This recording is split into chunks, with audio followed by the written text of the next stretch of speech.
Eu começo com duas frases. A primeira delas é: o passado se foi, o futuro não está prometido. E a segunda dela é que a educação transforma as pessoas, a educação e a arte transformam as pessoas e mudam o mundo. Quanto à primeira, verdade universal, ninguém vai discutir comigo.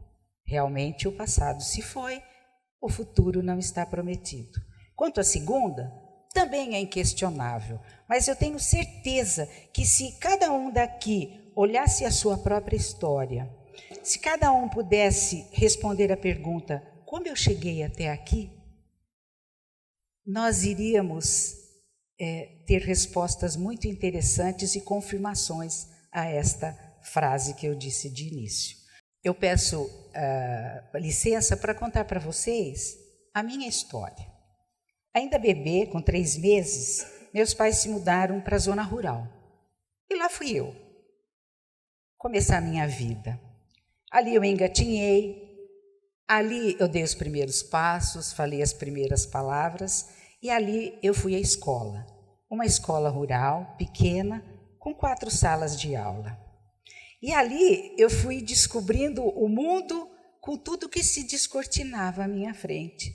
Passando, lógico, pelas dificuldades que todas as crianças passam quando vão à escola pela primeira vez. Todos os desafios que a gente tem, juntamente com a ansiedade, com a curiosidade.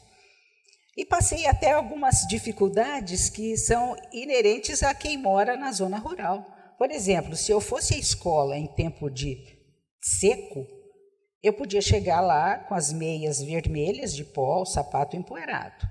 Se eu fosse à escola em tempo de chuva, ou colocava um saquinho plástico no pé com um elástico, ou chegava com os pés embarreados e as meias espirradas de barro. Mas isso tudo era muito pouco, perto de tudo que começava a acontecer na minha vida. Os colegas, as brincadeiras, foi ali naquele ambiente, junto à natureza, que eu conhecia todos os cantos, subia em árvore, pulava corda, andava a cavalo, de bicicleta, brincava com os meus irmãos, tinha muitos amigos e a vida parecia muito divertida. Mas meus pais, preocupados com um bom estudo, com oportunidades melhores, fizeram muito sacrifício, e quando eu digo isso, é muito sacrifício mesmo, para me mandar estudar fora. E naquela época existiam muitos colégios, internatos, e eu fui, com 10 anos, estudar num colégio interno. Um colégio que, se comparado com aquela escolinha de 4 salas, era uma coisa gigantesca. Muitos pisos, corredores, muito complicado, eu me perdia no começo, com aquela idade, muitos alunos, professores diferentes. E ali naquele ambiente eu fui vencendo, sim, tive que vencer também muitas dificuldades para me adaptar. Uma delas, que eu acho que para mim foi a mais difícil de enfrentar naquela época, era a falta que eu sentia da minha família. E muitas vezes eu ficava meio perdida, precisando, querendo mesmo o apoio. Eu queria brincar com os meus irmãos, eu queria meus pais por perto, a minha família por perto de mim. E eu tenho uma lembrança que eu só fui entender, depois de mãe e adulta, o que ela significava. Em noites de calor, como o nosso quarto ficava no 3º pavimento, as janelas ficavam abertas até uma certa hora, e da minha cama eu conseguia enxergar o céu e as estrelas. E eu me peguei uma vez e mais vezes pensando: será que se a minha mãe, o meu pai, meus irmãos saírem lá no quintal de casa nessa hora e olharem para o céu, eles vão olhar para a mesma estrela que eu estou olhando? Aquela criança queria uma conexão com a casa, com a família, com a mãe, com o pai. É triste a gente olhar isso agora, eu penso nos meus filhos, nos meus netos agora, vivendo essa situação. Mas ao mesmo tempo que isso acontecia, aconteciam outras coisas maravilhosas. Oportunidades foram aparecendo, foram se descortinando à minha frente, que eu jamais teria se eu tivesse ficado em casa, cercada de todas as pessoas que eu amava tanto. Foi ali, vivendo naquela escola, que eu pude estudar piano, eu pude estudar violão, participar de um conjunto de percussão muito famoso e tradicional na cidade. Eu consegui ver concertos de pianistas renomados, orquestras, peças de teatro. Eu vi uma ópera pela primeira vez na vida e me emocionei e chorei com Madame Butterfly de Puccini.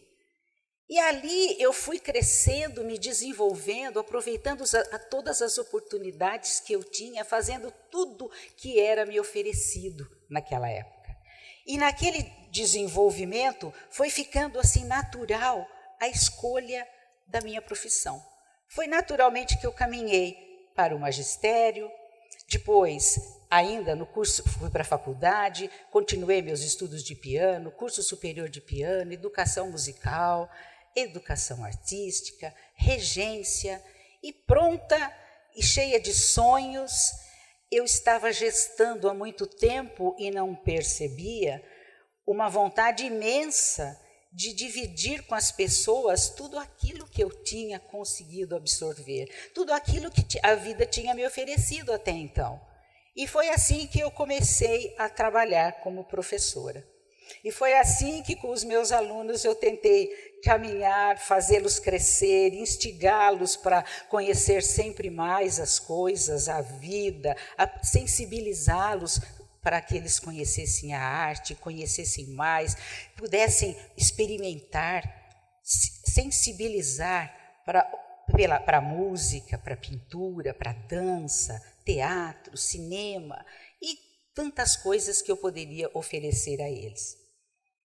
E nessa busca, eu fui também percebendo que os frutos vinham. Eu fui vendo os meus alunos se desenvolvendo e isso tudo foi me conduzindo a uma fase da vida que eu poderia dizer até confortável. Trabalhando, fazendo aquilo que eu gostava, vendo os resultados aparecerem. Mas, de repente, eu saí da minha zona de conforto quando eu fui convidada a ser secretária de cultura da cidade. E sair da sala de aula foi muito difícil a princípio. Mas depois que eu saí e comecei a minha atuação, eu percebi que as minhas ações, que meu trabalho, poderiam ter uma abrangência muito maior se eu assumisse alguma função, se eu pudesse trabalhar com políticas públicas que atingissem mais gente, que chegassem muito mais longe do que aqueles metros quadrados de uma sala de aula ou de uma escola. Aí veio a Secretaria de Educação, outro desafio muito grande, outras responsabilidades, mas outras oportunidades. A inclusão dos alunos era lei, mas não podemos fazer de qualquer jeito. O que significa realmente você incluir alunos com deficiências e com deficiências na escola de ensino regular? E todas as outras coisas que foram acontecendo e foram desabrochando, e aí eu me vi um dia disputando para ser prefeita da cidade. E aquilo que sempre será uma grande honra, era também um grande desafio. Mas quando eu olho a minha atuação, tanto quanto professora, secretária de cultura, de educação e prefeita, eu percebo que aquela minha ânsia de fazer com que outras pessoas tivessem oportunidades assim como eu tive, elas encontraram um terreno propício. E foi assim com equipes especiais, excelentes, muitas vezes por inspiração própria, muitas vezes por inspiração coletiva, por criação coletiva, muitos projetos foram surgindo. E nesses projetos todos, eu poderia citar vários, mas eu escolhi alguns para lembrar vocês, como a escola vai ao teatro, o teatro vai à escola, o vai e vem do teatro, orquestrando na escola, a orquestra jovem, o palco móvel, uma carreta com possibilidades de espetáculos artísticos e culturais, que caminhava pelos bairros e levava essa chance para aqueles que estavam mais distantes do centro da cidade, da Casa da Cultura. O apoio, desenvolvimento, informatização da Biblioteca Municipal Nosso Tesouro, as bibliotecas ramais, um projeto lindo, maravilhoso, importantíssimo, Cidade do Livro, Cidade de Leitores. Não adianta termos um tesouro se nós não tivermos acesso a ele, se nós não lermos, se nós não formos até a biblioteca. E outros projetos como festivais de dança, festivais de teatro, festivais de corais, Natal Encanto Coral. E com relação à educação, projetos muito importantes, bastante ligados à aprendizagem e ao desenvolvimento das crianças. Mas eu citaria agora, neste momento, um projeto bastante importante, é o projeto Vem Ser. Venha Ser. Um projeto que nasceu por conta da inclusão dos alunos com dificuldades nas escolas, que no contraturno são atendidos por uma equipe multidisciplinar, funcionários profissionais da saúde, da educação, da cultura, num atendimento que os resultados foram aparecendo, porque as equipes sempre interagindo, escola, família e profissionais do projeto. Esse projeto teve efeitos tão importantes e marcantes que foi considerado pela Fundação Abrinq um dos 5 melhores projetos voltados para criança e adolescentes no ano de 2016. Coisas que acontecem, projetos que vieram sempre no intuito de oferecer oportunidades para que todos tenham acesso às suas transformações, acesso à cultura, acesso à arte, acesso a ferramentas que propiciem o seu desenvolvimento. E dentre esses projetos todos, tem um no qual nós estamos instalados hoje, que é esse teatro. Esse teatro, na verdade, poderia ser analisado pela construção que é. Nós poderíamos dizer que esse teatro recuperou uma estrutura de concreto que era de uma antiga siderúrgica da cidade e que o projeto feito, desenvolvido para aproveitar aquela estrutura, atende a todas as necessidades técnicas para receber qualquer tipo de espetáculo, com tudo que um teatro precisa ter. Mas isso é pouco, porque este teatro, como projeto, ele simboliza as transformações ocorridas nessa cidade. As transformações das pessoas, que à medida que o público vai se formando, por tudo que ele tem acesso, por tudo que ele pode aproveitar e absorver, a partir daí as necessidades vão se ampliando. E o público sonhava, queria e pedia por um templo da cultura, por um lugar onde as coisas pudessem acontecer com qualidade para todos, para toda a população.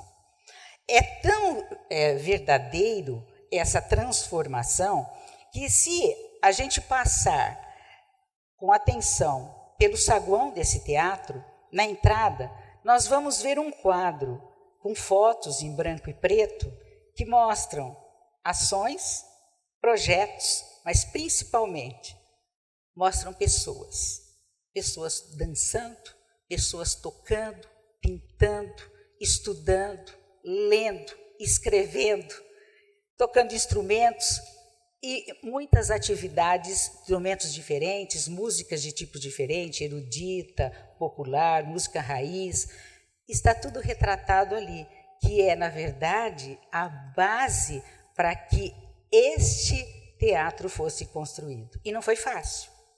Um projeto que demorou 9 anos para ficar pronto. Desde a aprovação do projeto, a encontrar parceiros e pessoas que pudessem ajudar a pagar pelo projeto, a aprovar esse projeto pela lei de incentivo à cultura, fazer com que as pessoas se envolvessem, e as pessoas se envolveram. As empresas locais se envolveram, pessoas físicas se envolveram. No quadro de gratidão que está lá no saguão, é possível ver isso. Cada um dá uma poltrona, sim, cada um dá uma poltrona. E assim nós chegamos ao que nós temos aqui hoje.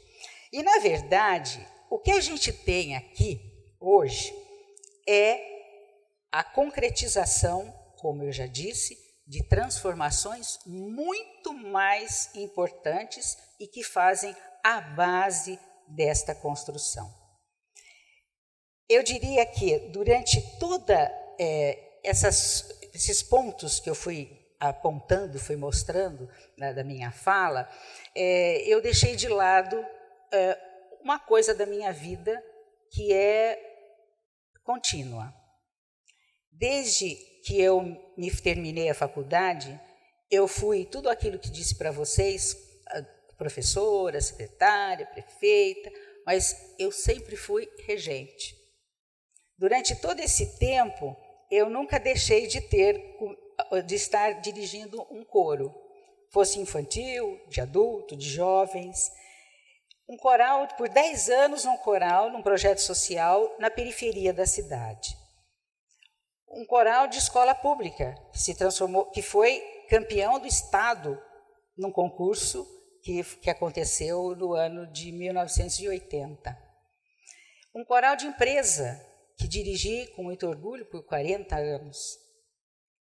E hoje, um coral que tem como lema levar a música coral, levar a música, a cultura musical e os benefícios da arte para todos os cantos, tanto que o projeto se chama Em Todo Canto.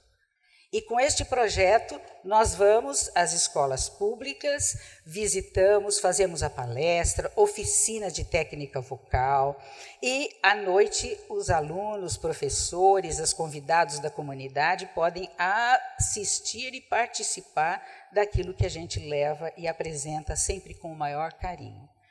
Ou seja, a gente vai trabalhando, as fases vão mudando na vida da gente, mas quando a gente sabe que pode fazer alguma coisa, quando a gente olha para trás e sabe que recebeu, que teve oportunidades e que a oportunidade faz toda a diferença na vida das pessoas, não importa o quão difícil seja muitas vezes em alguns momentos da nossa vida, quando nós temos consciência disso, nós sabemos que o caminho é ir para frente. O caminho é você continuar. E eu comecei a minha fala hoje dizendo que o futuro não está prometido. Passado se foi, mas o futuro não está prometido. Que a educação e a arte transformam as pessoas e mudam o mundo. Se o futuro não está prometido, ele está para ser construído. Então, cabe a cada um de nós fazer a nossa parte para que este futuro seja bem construído, que essas pessoas tenham todas chance, oportunidade de crescer, de conhecer e de aprender. E é por isso que eu termino dizendo para vocês todos com muito carinho, basta a gente florescer onde estamos plantados. Muito obrigada.